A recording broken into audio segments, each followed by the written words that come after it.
Okay, so confidence intervals are proportions. So proportions are probabilities themselves, and if they are percentiles, if they're percentages, then you just make them a fraction between 0 and 1 and use these formulas. So probability P of something, and you want to bound that probability, then you use this formula for the confidence interval. P minus plus Z 1 minus alpha by 2 is square root of P times 1 minus P upon N. Now notice that we have Z here and there is no T, because the probabilities cannot be normally distributed. Okay, and so they have binomial distribution, and therefore the thing is much more complicated if it is less than certain number of observations. But for more than 10 if the NP is greater than 10, such that what that means is that actually, to be correct, I should say that if NP and N times 1 minus P is greater than 10, so actually you at least have 10 observations which basically there are two possibilities, true or false, right? And if they say, let's say P is 0.99999, I mean that the other part, which is 0.001, you should have 10 observations. Okay, so valid only if NP or N times 1 minus P is greater than and N minus P greater than 10. This is an AND condition because both have to be greater than 10. All right, everybody understands that condition 10? That you should, it's not just P, 1 minus P should also be such that N times 1 minus P is greater than 10. So you should have, if there are two possibilities, then you should have 10 observations at least of the lower possibility. And therefore, if you want the one-sided confidence interval, then you start from 0 and go up to P plus, or you start from P minus something to and go all the way to 1. So the example is 10 out of 100, 10 of 1,000 pages. So the sample proportion is 10 upon 1,000, 0.01. Now notice that 0.01 times 1,000 is greater than 10. Actually, it is probably exactly equal to 10. And so that's okay. So we go ahead with the formula. And Z value is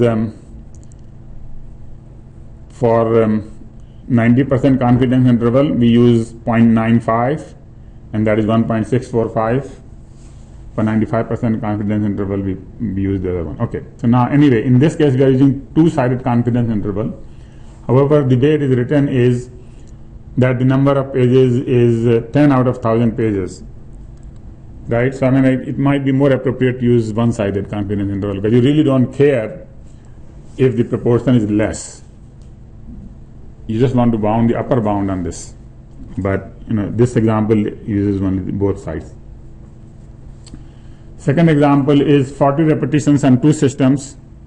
System A is superior in 26 repetitions, so the probability is 0.65, and 0.65 multiplied by 40 is 26, which is greater than 10. Now 0.35 multiplied by 40 is greater than 10, so formula is okay.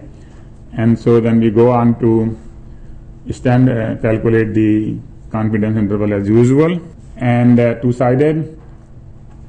And the interesting thing is that once you get the confidence interval, then you have to make a decision whether one system is better than the other. And that is same thing as saying that whether it is 50-50, and 0.5 is in the range, and therefore the systems are not different at this confidence interval. However, if you reduce the confidence interval to 90% from 99, then 0.5 is not included. So then you can say, well, they are different at 90%, and actually you could also say something like they are different at 92% confidence or something, because you can just calculate where exactly this will be 0.5, hitting 0.5, you can go back to the G table and figure out that. And you can make that a statement that at 92% confidence interval, they are different, but below that they are not. So below that they are different. Below 92% they are different, but above 92% they are not. All right, so now that we know how we calculate the confidence intervals, and then basically we can do the opposite, which is that we can calculate how many observations do we need to make a decision. So if your mean is x bar, your confidence interval is x bar minus plus z times s upon square root of n. Now if you want accuracy to be r%, what that means is that you want the answer to be correct up to that point. So r% is r upon 100 fraction. So basically you want the answer to be in this range, and then you can calculate how many observations do you need to get into that range. N is equal to 100 times gs upon r x bar whole squared. And so with this you can get the confidence interval as narrow as you want. So for example, if you wanted to say that I want that probability in the previous case, which is actually a different formula than this, but I want it to be in this range, and then you will know how many observations you need to get into that range. So sample mean is 20 seconds, standard deviation is 5. So how many repetitions are needed to get the response time accurate within 1 second at 95% confidence interval? So we want to be within 1 second. Basically we are saying that we want to be between 19.5 and 20.5 at 90% confidence interval. So you put all those numbers there, r is equal to 5. Where did you get the 5%? Oh, 5% is r equal to 0.0, r was r upon 100, right? Okay. So yeah, 0.05 in terms of fraction. And so you put all that and you get 96 observations you need. So 97 total observations you need. If you have 97 observations, so this is how you do simulations now. Basically, when we come to simulation, we will give you an even more complicated formula because of some other considerations. But right now, if you are doing simulation, simple simulation or simple measurement, and you did some little bit of what you call test cases, and if from the test cases you found out that this is the standard deviation, because to get that standard deviation 5, you have to do something, some number of observations. And so based upon those observations, you got these two numbers. Now you want to know whether, how much will you require to get within 1 second, and so that is the number. Same thing, we can do the sample size for the proportions. If you want these proportions to be between p plus minus r, then all you do is equate these p plus minus r to p plus minus z square root of p times 1 minus p divided by n, and you will get the value of n. So from the preliminary measurement, we found that the print rate is 1 in 10,000, so that is the range of p. How many pages must be observed to get an accuracy of 1 per million at 95% confidence interval?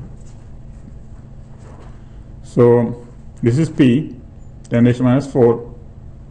R is 1 in million, which is 10 raised to minus 6. And therefore, basically we put R and P and Z in the formula, and we get that we need 384 million.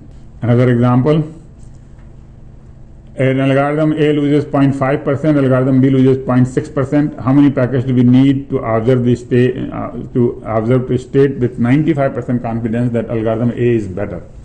With 5% and 0.6%, actually, they look different, but the variance actually would be, we won't calculate the variance, but we can calculate that by putting into the formula S. But right now, let's see how many observations we need. So the confidence interval for A is 0.005 from here, minus plus Z 1.96, which is 975 because of 95%, P times 1 minus P divided by N square root, and confidence interval for B is similarly 0.006 and all that. And we want to make sure that the two confidence intervals don't overlap. So the lower of this should be more than the higher of that. So to do that, basically 0.05 plus this thing should be less than 0.006 minus this thing. And if you do that, you will get n equal to 84,000 or 85,000. So let us summarize what we have done so far. First is that everything that you are getting from the measurements are random quantities, or anything that you are getting from a sample actually doesn't have a measurement. It could be simulation. and you have just a sample, those are random and should be specified with a confidence interval. And so a mean alone is the first step, but really you should give some idea of the variance, and that comes out with the confidence interval.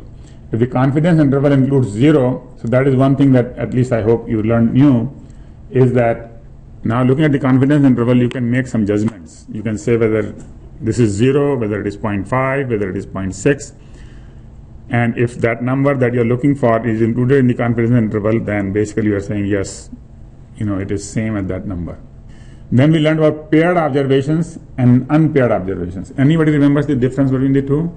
So if there is one-to-one correspondence between the two sets of observations, those are paired. And with unpaired, there is no correspondence. So if there is a pair, then all you have to do is take the difference and take the zero mean, just for zero mean. If they are unpaired, then you have to do that new formula. And confidence interval apply to proportions too. And then you can do it for fractions as well. So now there is a homework here. And let me say this thing, you can do this homework, but you don't have to submit it. All right, but let's look at the homework. For the code size data of 11.2, which was I think, if I remember, this was the simplified instruction set. What is it called? Complex CISC and RISC data.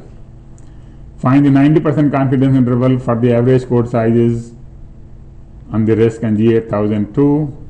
At what level of significance can you say that one is better than the other? So this is the opposite problem. We are not giving you 90 or 95%. We are asking you to figure out what percentage. So you calculate the Z value and then go and look up in the table and find the probability. How many workloads would you need to decide the superiority? So this is sample size. You have to compute n given that.